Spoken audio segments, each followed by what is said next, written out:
Welcome back, fans, to the ECHL Insider. I'm your host, Garrett Hunter, excited to preview the Central Division today for you. But before we do, want to update you on the ECHL season as preseason hockey has been scheduled to start Wednesday, October 9th, when South Carolina takes on Greenville. So less than a month away from hockey being back in the ECHL. Can't wait for the start of this season. And now as we talk about the Central Division, a lot of changes in this division from last year as the Wheeling Nailers leave the Central Division to play in the North Division, and the new expansion franchise Bloomington Bison come in to play this year, and they will be in the Central Division. So why not start out by talking about the Bloomington Bison as they begin play here in less than a month. And Bloomington will be playing in the Grossinger Motors Arena. We've already announced that. Excited to see that, and they will be led by head coach Philip Barsky. So really excited to see this new franchise take the ice. They will open their season against the Toledo Walleye at home. What an electric atmosphere that will be in just a few weeks now. And also, with a great team coming in like Toledo, should be a great game as well. Big test for this new franchise right out of the gate. Can't wait to see that game. Now we will talk about the remaining 6 teams who played in the Central Division last year, starting with last place Iowa and ending with first place Toledo. So with that, let's get into it. At number 7 last year was the Iowa Heartlanders. Iowa finishing in last place in the Central Division now 3 years in a row. Definitely a disappointment. And head coach Derek Damon looking to turn the tide now as he enters his 3rd season as the head coach. Definitely a good step in the right direction this offseason. They bring back fan favorite, great forward Yuki Mura, and he has definitely been a bright spot on this team in his duration with them.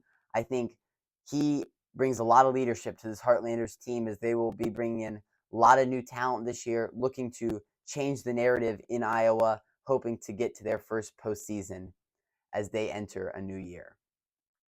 Next is the Cincinnati Cyclones, who definitely took a step back last season. They're a team that's used to competing in the postseason year in and year out, and that didn't happen this last season. And their head coach brought in a lot of new talent, I think, this offseason. You look at Keegan Howdeshell from the Worcester Railers and guys like Dante Sheriff from the Oilers, bringing a new energy, new talent into this team as they look to get back to competing in the postseason. And up next, the Fort Wayne Komets, a team that was very, very close to making the postseason this past year, and it came down to the final few games. Definitely a very close playoff race between them and Kalamazoo.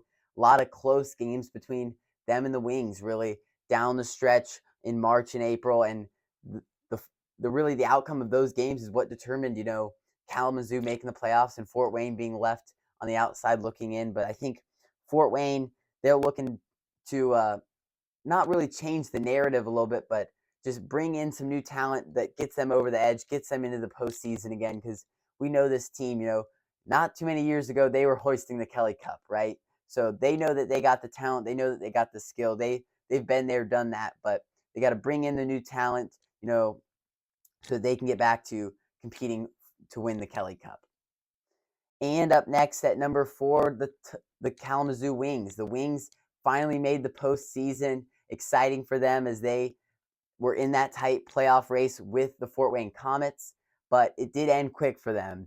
In the first round of the playoffs, a 4-0 series loss to the Walleye. And this series, when you play the Walleye in the playoffs, it was definitely a challenge for them. But I think game 1 was a big game, in this series. The very beginning where it went to overtime, and a very fortunate goal for the Walleye that got them that 1-0 lead, and then just from there it kind of snowballed on the Wings. But definitely good that they made the improvement this season to get to the postseason, and they'll look to build on that improvement as they go into October.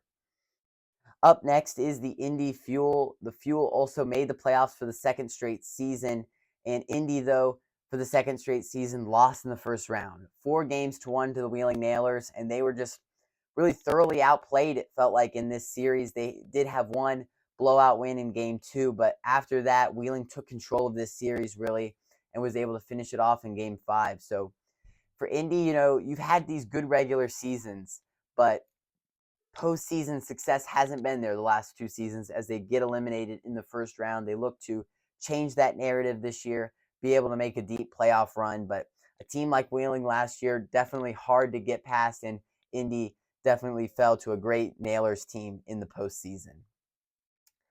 And the team who finished number 1 in the Central Division this regular season was the Toledo Walleye yet again. Walleye looked strong under head coach Pat Mikish, but this team, time and time again, they got to the conference finals, were looking to get to the Kelly Cup finals, but couldn't get over the hump of the conference finals. This time fell victim to the Kansas City Mavericks. Mavericks knocking off the Walleye 4-2 in the Western Conference Final. Boy, was that Mavericks team just a force to be reckoned with in the postseason and all season long, really. Just the best team away from home this year throughout the whole league. So Walleye definitely struggled in that aspect, and getting down 2-0 in this series was crucial and led to a Walleye defeat in the end. But Walleye, a lot to look forward to. They won this division, right, in the regular season. So a lot to look forward for them as they look to build on that momentum, try to make another deep playoff run, hopefully to the Kelly Cup finals for them. Well, we hope that you will subscribe to our channel below. A lot of great off-season content still coming your way before we start the regular season. In 2 weeks, we will talk about the Mountain Division, give you a preview of them, as well as their new expansion franchise, the Tahoe Night Monsters. We hope you'll join us for that, and we'll see you in 2 weeks.